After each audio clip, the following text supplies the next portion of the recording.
Bonsoir et bienvenue dans Prisme.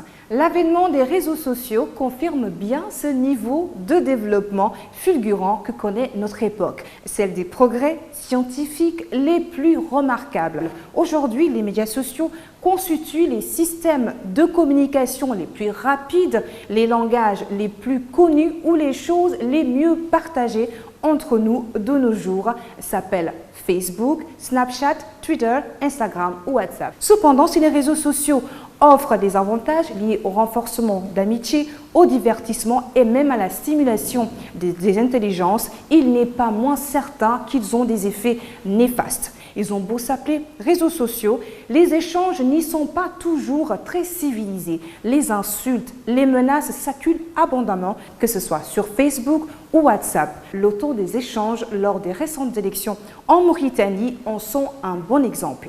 Les réseaux sociaux et les blogs prennent de plus en plus de place dans notre vie, avec des millions d'adeptes. Ils s'imposent comme outils de communication et de partage. Les réseaux sociaux sont rapidement devenus un outil de promotion pour les entreprises commerciales et les fournisseurs de services. Ils sont aussi des vecteurs de changement et de mobilisation. C'est en communiquant via ces derniers que les acteurs du printemps arabe ont renversé 3 gouvernements en 2011, supplantant les médias traditionnels, obligeant ces derniers à corriger ou démentir les vraies informations, des rumeurs les plus folles. On n'est plus à l'abri des fake news et de la propagande. C'est également via les réseaux sociaux que les entreprises de presse et les organes de communication informent les followers des derniers développements de l'actualité. Voilà. En fait, les réseaux sociaux sont de plus en plus tous les canaux de diffusion qui se font via le net, que ce soit par exemple Facebook, que ce soit les blogs, qui permettent en général aux citoyens de s'exprimer sur une question bien déterminée. Moi, je suis fondatrice du blog Reine d'Afrique, qui fait partie de la plateforme Monde Blog. C'est dédié aux femmes, mais en réalité, je parle de la société en général. Donc voilà, et les réseaux sociaux, comme je l'ai dit, donnent un certain pouvoir aux citoyens de pouvoir donner son avis, par exemple sur les questions de société, que ce soit à travers des textes, des vidéos, des photos, qui permettent aux citoyens de donner son avis. Mais effectivement, on se rend compte que de plus en plus, les citoyens deviennent ce qu'on appelle le cinquième pouvoir, a tendance lui-même à produire du contenu et à être quelque part un journaliste citoyen, avec notamment ses avantages et ses inconvénients. Les avantages, c'est que ça permet aux citoyens d'être au cœur de l'information, en tout cas de s'informer et de pouvoir, comme je l'ai dit aussi, donner de l'information, peut-être des informations sur sa cité, son avis sur la marche du pays. Et ça permet aux citoyens d'être critiques, en fait, de pouvoir être beaucoup plus sur la défensive, de donner son avis sur la marche du pays.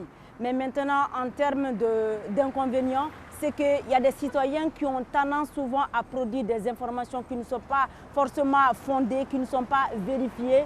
Et l'inconvénient, c'est que de plus en plus, les citoyens aussi ont tendance à être tous comme étant des citoyens, comme étant plutôt des journalistes à part entière. Alors qu'il y a toujours, des marges, il y a toujours des marges en fait. Le journalisme, il reste ce qu'on appelle celui qui travaille au service de l'information, en vérifiant, en recoupant, en livrant une information vraiment vérifiée. Donc le journaliste, il est toujours en principe dans les opinions, dans les commentaires et donner son avis de façon beaucoup plus personnelle. Et le problème, quand on a souvent tendance à confondre les rôles, je pense que c'est ça qui amène beaucoup de problèmes, c'est ça qui amène la désinformation et tous ces fake news, malheureusement, dont on est en train de vivre dans nos pays. Je pense que ça pose une fois de plus en fait le problème de la gouvernance d'Internet. Jusqu'où informer et quelles sont les limites, par exemple, que nous donne Internet. Et je pense que, comme je l'ai dit et tantôt, ça pose beaucoup de problèmes par rapport à la liberté d'information via les réseaux sociaux. Moi, à mon humble avis, on peut informer, on peut donner son avis en tant que citoyen sans forcément insulter en fait. Je pense que c'est une question de moralité. Le plus important, il faut avoir à l'esprit qu'on peut convaincre, on peut éduquer, on peut éveiller sans forcément choquer. Quand je parle de mon cas personnel, je blogue depuis une dizaine d'années, mais dans l'ensemble, j'arrive à véhiculer l'information selon une certaine sensibilité sans forcément choquer. Le plus important, c'est de parvenir à informer, à dire ce qui nous touche, ce qui touche par exemple beaucoup de populations qui vivent dans une certaine vulnérabilité. Moi, je pense qu'il faut vraiment qu'on puisse et rester nous-mêmes, et rester humains et ne pas forcément tomber dans des sensationnalismes et souvent qui a tendance à nous éloigner du vrai, de l'info vraie. Ces mêmes réseaux demeurent des outils efficaces pour obtenir des nouvelles de nos proches. Mais s'ils apportent de nombreux avantages, les réseaux sociaux comme Internet sont capables du meilleur comme du pire. Pour certaines personnes, ces réseaux sont parfois utilisés comme outil de vengeance. Vous vous souviendrez sans doute en 2013 de l'homme éconduit qui, pour se venger, a publié des photos intimes de son ex, ou ce groupe de filles qui a partagé des vidéos de leurs copines dénudées.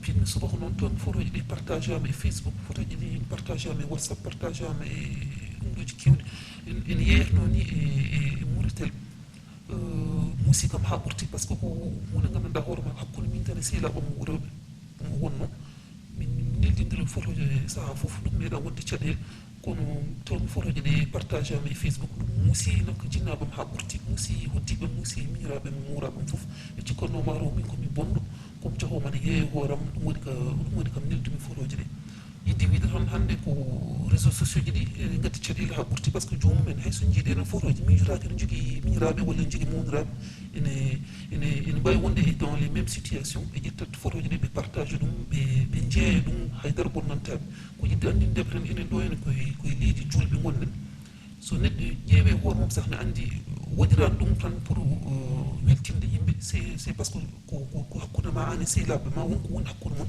kono jomumen potani utilisé ɗum ene jaaha ene partage ɗum e réseau sociaux ji ɗi par ce que réseau sociaux ji hannde photoji ɗi hay goto anda holto samoyto ene wawi partagé de partout e nder monde o ene wawi yeeyede ene wawi wontude addantuma tan ko caɗele addani kam caɗele par ce que waɗi kam no ɗum yaltinde parent ji ɗam gandano holko mbaɗata donc ɓe mbi kam yomi ɗanno mi ɗannimi pendant quelques années gartumi ɗo hen kono hay joni mi wawa hay ƴewde ɓe jeesa yewtidde mabɓe walla joddade mabɓe joni mbattumi ko gurnade fiide andindeɓe tan ko wonano e sagam wona ɗum jinnomi te confiance ko noon hakkude mi mabɓe ko heewi hen ustimi te ɗum noon fof waɗi ɗum c'est parce que yimɓeɓe ƴetti photoji en partage ɗum ɓe jiyani hen probléme aji gonɗi hen nenam sellano ene wonduno e probléme aji cardiaque donc ɗum tampininomo oɗon saaha no feewi donc muusi kam muusi jinnaɓe muusi gallamen foof ko yidde wiide tan hande réseau sociaux ji ne gardini hayso ne waɗi ko moƴƴi hen ne waɗi ko boni hen ko ɓuuri hewde yimɓeɓe nan tan ƴetta ene partage vidéo ji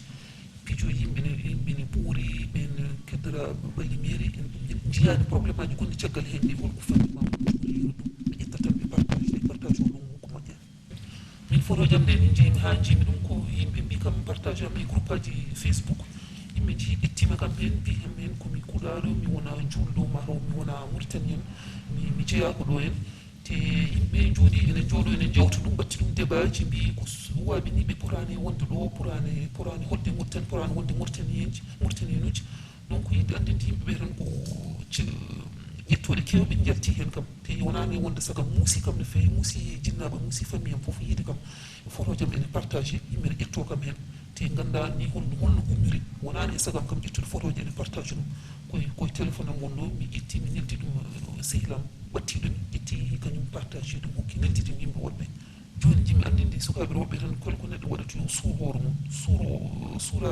sutoro no moƴƴi no fewi par ce que Facebook hande walla WhatsApp Allah andi tan wonno jogoɗo wattinade kono kam addani yimɓe ko moƴƴi par ce que photo ji vidéo ji ne partagé jomum anda janggo e jaam holko jogoɗo wontande holko sa jibini sukaɓe ma janggo est ce que jogoɗo yiide ɗum jiira ɗum no boni muuse hen tappa hen donc jimi andinde sukaɓe rewɓe tan ko yoɓe ndento no fewi ɗiɗo réseau sociaux ji par ce que hayso kene waɗi ko fewi kam addani ko moƴƴi yimɓe ndento ɗum no fewi. Or, une fois les publications sont faites, il n'est pas possible de les supprimer. Autre volet, les pirates informatiques sont passés maîtres dans le vol d'identité via les réseaux sociaux. Certains s'en servent pour avoir accès à vos renseignements personnels, à vos données. D'autres pénètrent dans votre ordinateur pour voler les mots de passe. Qui, son compte Gmail ou Facebook n'a pas été piraté? Qui n'a pas reçu ce fameux message du pirate nous demandant de lui faire un transfert d'argent, que ce soit au Burkina Faso, au Mali. Cependant, si les propos sont virtuels, parfois les conséquences sont bien réelles. La définition de la liberté est très large. Jusqu'où sommes-nous prêts à aller en tant que société?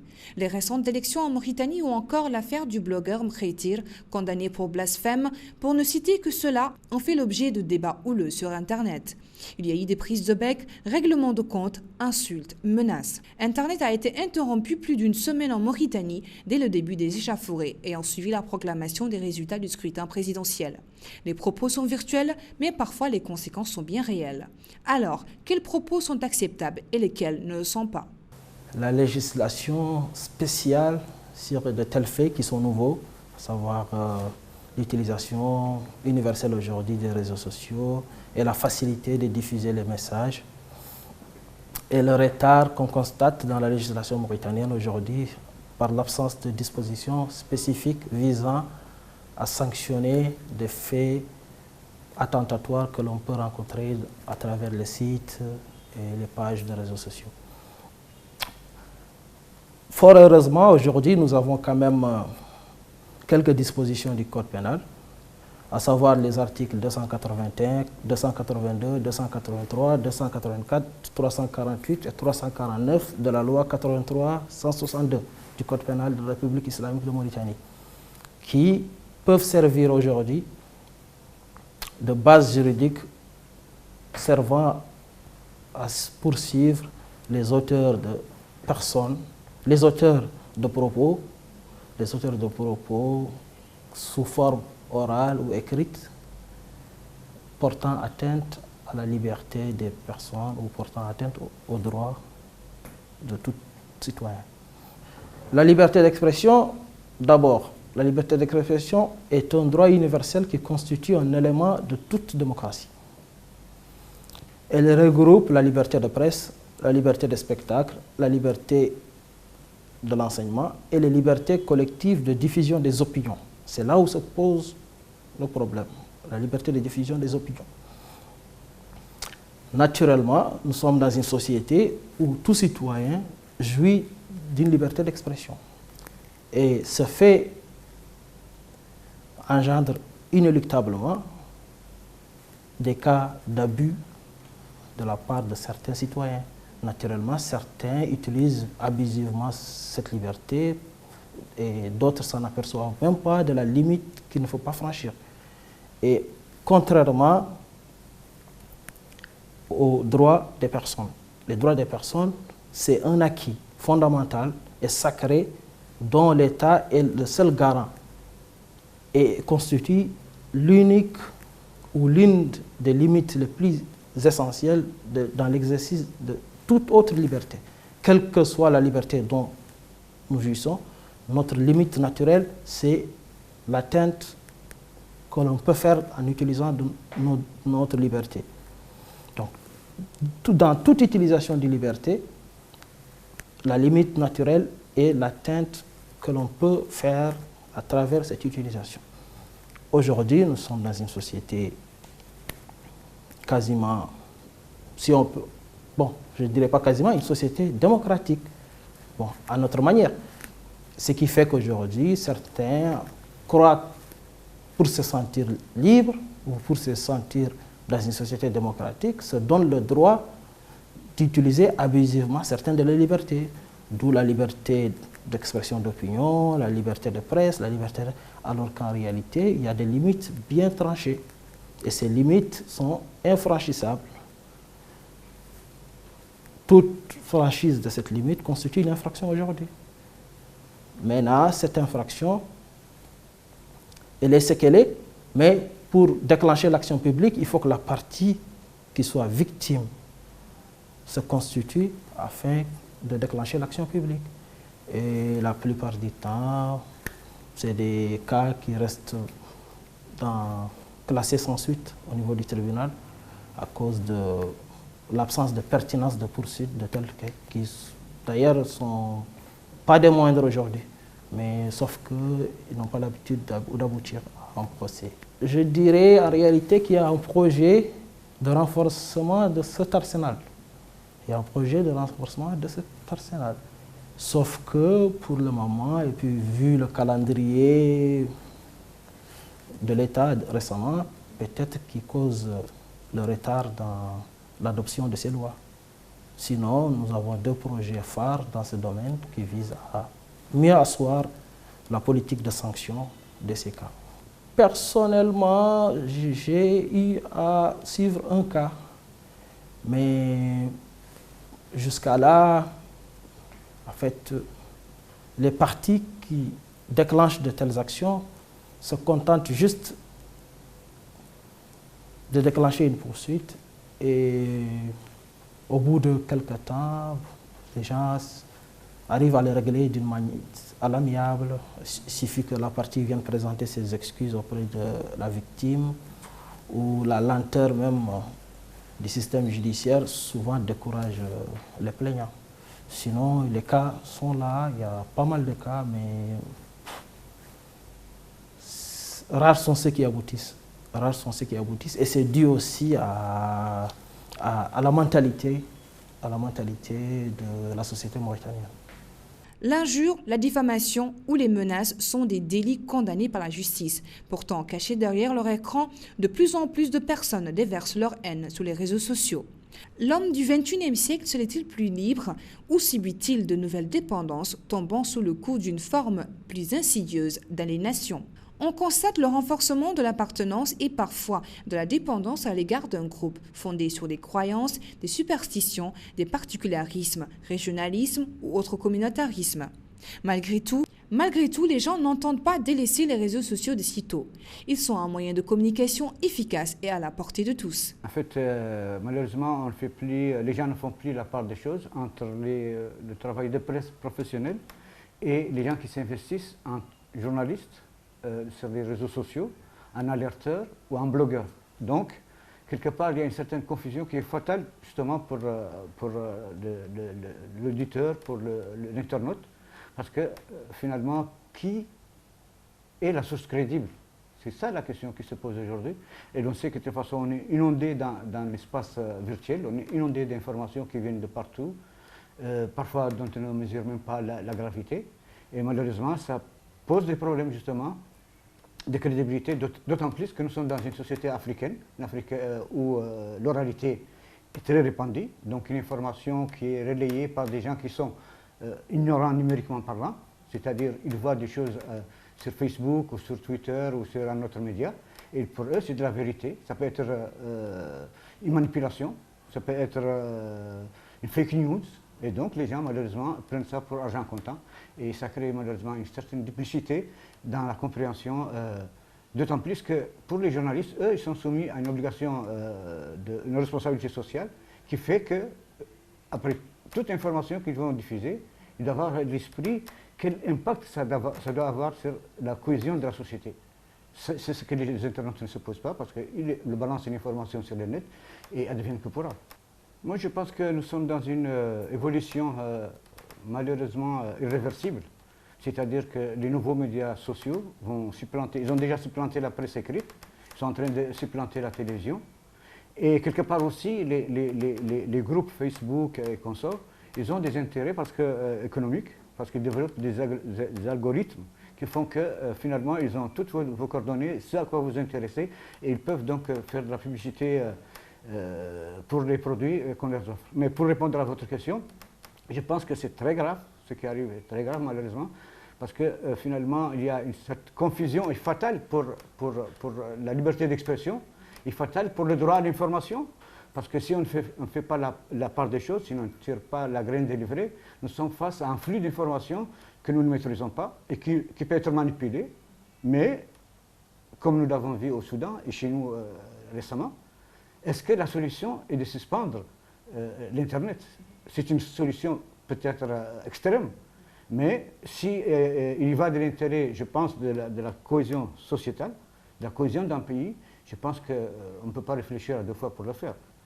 Ceci dit, ça ne sert à rien de vouloir censurer aussi les informations, parce que de toute façon, plus vous tentez de les censurer, moins vous êtes crédible, et plus ça suscite encore la suspicion parmi les internautes. C'est vraiment les frontières sont très diffuses entre le réel, le virtuel, la bonne information vérifiée et corroborée par un journaliste, et d'informations distillées comme ça sur la toile. Pour des gens peut-être qui ont des arrière-pensées politiques, ça peut arriver. Je peux regretter personnellement, parce que je suis aussi quand même utilisateur, tous les journalistes sont aujourd'hui utilisateurs de ces réseaux sociaux, on peut regretter que des propos racistes et haineux, de part et d'autre, puissent trouver écho sur des réseaux sociaux que nos enfants, nos amis, je veux dire, tout le monde regarde. C'est vraiment regrettable. Moi, je pense que c'est justement, fort heureusement, parce que nous sommes formés un peu et que nous avons cette tenue de conscience par rapport à la responsabilité que tout journaliste doit avoir, la responsabilité sociale, que l'on s'interdit de poser sur ces espaces incontrôlés, finalement, des questions qui peuvent prêter à je ne dirais pas confusion, mais en tout cas à friction entre des opinions diversement opposées. Ceci dit, nous n'hésitons pas de parler de certaines choses qui sont d'ordre de l'intérêt général et qui sont vraiment des problèmes ponctuels qui se posent au pays. Et je pense que je n'ai pas, jusqu'à présent en tout cas, je n'ai pas vu de réaction qui soit un peu à l'antipode de ce que j'espérais en tout cas par rapport. Nous n'avons pas. Tout le monde est libre d'avoir une opinion par rapport à une question donnée. Mais Dieu merci, jusqu'à présent en tout cas par rapport à ce que je peux poster, je n'ai pas encore vu des escarmouches vraiment de façon drastique qui sont des appels à la violence. De toute façon, je n'accepterai pas ça sur ma page. De toute façon. Si je vois des propos qui sont insultants, même pour des gens auxquels je suis opposé politiquement, si je vois qu'il y a des insultes qui commencent à fuser, il est de mon droit, sur mon espace, ma page, mon mur, de pouvoir les censurer. Si j'ai le choix, non. Parce que pour la simple raison que ce n'est pas tout ce qu'on peut voir aussi sur ce réseau. Ça dépend aussi de nos centres d'intérêt. Parler des choses qui sont de la vie courante, qui sont des faits divers, ça peut aussi contribuer à sensibiliser, à même démasquer les gens qui sont malfaiteurs. Mais je pense qu'il faut être aussi raisonnable. C'est inéluctable. Les médias sociaux, ils vont prendre la place de la télévision demain, comme ils ont pris la place de la presse papier. Et donc, il faut s'acclimater, il faut donc essayer de s'adapter à cette nouvelle donne, en essayant d'avoir des garde-fous, personnels d'abord, ensuite sociétaux, parce que je pense que la meilleure des choses qui puisse nous arriver, c'est qu'on puisse finalement, dans cet espace convivial, qu'on puisse se retrouver de divers horizons, de diverses cultures, de pouvoir discuter des choses, même si nous n'avons pas les mêmes opinions sur les mêmes questions, mais au moins qu'on puisse trouver dans cette agéra un moyen de communiquer entre nous sans pour autant s'insulter ou s'invectiver. Je pense que ça, c'est aussi le propre des gens qui n'ont rien à proposer, qui sont très souvent dans cette dynamique d'insulte, de haine et de xénophobie. Enfin, certaines personnes y consacrent tellement de temps dans la même journée qu'ils nuisent à leur vie professionnelle et à leur vie privée. Travail livré en retard, par exemple. Est-ce votre cas? En y pensant bien, avez-vous vraiment besoin de 200, 500 ou 5000 amis? Il faudra s'y faire. Les réseaux sociaux sont là pour rester. Prenez quand même une grande respiration avant de cliquer « Envoyer ».